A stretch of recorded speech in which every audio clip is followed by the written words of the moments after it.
اللہ والصلاۃ والسلام علی رسول اللہ خاتم النبیین ورحمۃ اللہ العالمین. What should be the mindset to move in this world? تو ایک پوائنٹ آتا ہے کہ we have to think big about realizing certain objectives in our life. کہ بڑا سوچیں گے تو پھر کم از کم اس کے نیچے آپ کچھ حاصل کر پائیں گے.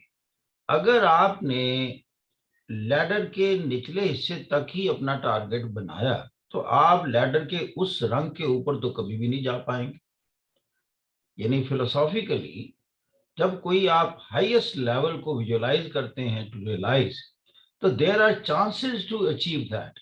لیکن اگر آپ نے ٹارگٹ ہی نیچے فکس کیا کہ میں نے اس جگہ تک پہنچنا ہے تو you can't go beyond that. This is the philosophy of thinking big کہ اس میں حرج کی بات نہیں ہے. اب یہ سوچنا یہ ہے کہ why certain people are afraid of thinking big. وہ اس لیے خوف زدہ ہوتے ہیں کہ I don't have the competence and ability and the capability and the potential. میرا لیول نہیں ہے, میں اتنا بڑا نہیں سوچتا.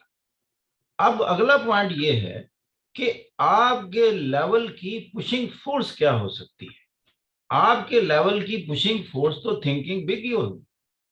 اگر آپ ٹارگٹ اونچا رکھیں گے تو اکارڈنگلی آپ اپنی انڈیورز اسٹرگلز ایفرٹس کو انکریز کریں گے, زیادہ ایفرٹ زون میں جائیں گے, زیادہ اسٹرگل کریں گے, بہت سارے لوگوں سے ملیں گے, اس فیلڈ میں جتنے ٹاپ اچیورز ہیں ان کو سنیں گے, maximum knowledge information skills you will try to make part of your life and mind set. تو یہ ساری کی ساری تھنکنگ بگ آپ کی پشنگ فورسز کو تو ملٹی پلائی کرنے کا نام ہے. اب اگلی بات کہ یہ ضروری نہیں ہے کہ whatever a person think so high he or she is going to realise that. اب آ جائیں ریئلسٹک ورلڈ میں, دونوں چیزوں کا امکان ہے. آپ اس سطح پر پہنچ بھی سکتے ہیں, آپ اس سے کم بھی ذرا اچیو کر سکتے ہیں. لیکن اگر آپ اس سطح پر نہیں بھی پہنچے ہائیسٹ لیول پر, لیکن جتنی آپ نے کوششیں کی ہیں آپ ان لوگوں سے بترجہا بہتر ہیں نالج میں, سکلز میں, ایکسپرٹیز میں, جنہوں نے چھوٹا سوچا اور اپنی ایفرٹس بھی چھوٹے لیول پر رکھی. لہذا this is always nice to think big and think high and multiply your efforts accordingly. You are going to achieve something and you are the beneficiary. یعنی آپ فائدے میں ہی رہیں گے, نقصان کا تو اندیشہ نہیں ہے تھنکنگ بگ میں, لیکن تھنکنگ اسمال میں نقصان کا اندیشہ ہے.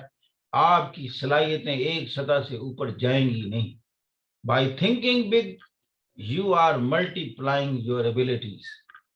اسی طریقے سے آپ جو سی ایس ایس کا ایگزام دے رہے ہیں, یہ ایکڈیمک کیریئر میں اور بیوروکریٹک سیٹ اپ میں تھنکنگ بگ سٹائل ہے, کیونکہ اس سے اونچا پاکستان میں کوئی ایگزام نہیں ہے. اکارڈنگلی آپ کی ایفرٹس بہت زیادہ ملٹی پلائی ہونے پر آپ مجبور ہیں اور آپ کرتے ہیں. اس کا رزلٹ کیا ہے؟ پاس ہونے کے تو امکانات موجود ہیں. اگر پاس نہ بھی ہوئے تو آپ کا میں بتاؤں نالج باقی تمام آپ کے ایج میٹ سے بہت زیادہ ہوگا, اس لیے کہ they are not expose to these academics. نہ وہ پاکستان افیئرز کو اتنا پڑھتے, نہ وہ انٹرنیشنل ریلیشنز کو اتنا پڑھتے, نہ وہ اتنا ڈیٹا دنیا کا اکٹھا کرتے. کبھی ورلڈ بینک سے لیتے, کبھی آئی ایم سے اٹھاتے, کبھی انٹرنیشنل ٹرانسپیرنسی سے ڈیٹا اٹھاتے, کبھی کرپشن کے بارے میں دنیا کا ڈیٹا لیتے, کبھی ہیومن ڈیولپمنٹ انڈیکس, کبھی ریزن تلاش کرتے کہ why the third world is third, why the 12 world is 12. یہ سارے لاجک اور ریزننگ میں وہ تو ایکسپوز ہی نہیں ہوئے. تو you are the beneficiary, you are the victorious, you are the gainer.